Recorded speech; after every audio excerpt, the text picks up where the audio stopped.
আমরা সবসময় ভাবি আসলে বাস্তবে আর ফোনের চিত্রটা একদমই ভিন্ন, কিন্তু আমার ধারণাটা এবার একদমই পাল্টে দিচ্ছে রেহানা রাখি আপু।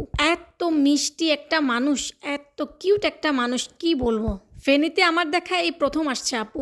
গাড়ি থেকে নেমেই সবার সাথে এত সুন্দরভাবে কথা বলতেছিল, এত হাসাহাসি করতেছিল, মনে হচ্ছিল যে সবার সাথে একদম কয়েকশো বছর আগ থেকে আপু চেনে সবাইকে। একদম ওনার ভিডিওগুলোতে যেমন উনি একদম নিজেকে প্রেজেন্ট করে মন থেকে, বাস্তবেও কিন্তু একদম সেম। এই যে দেখেন হাসিটা, কথা বলার স্টাইলটা, আমি তো জাস্ট দেখে একদম অবাক হয়ে গেছি।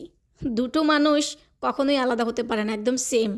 ফোনে যেরকম বাস্তবে ওই রকম।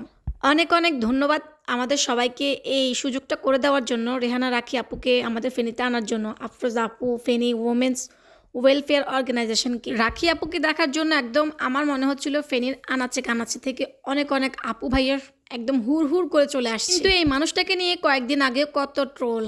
বাস্তবের মানুষটা কিন্তু অসম্ভব ভালো, অসম্ভব ভালো, যার কোনো তুলনাই হয় না। তাই সবাইকে বলতেছি, কিছু না জেনে না বুঝে কেউ কখনো কাউকে নিয়ে বাজে কমেন্ট করতে আসবেন।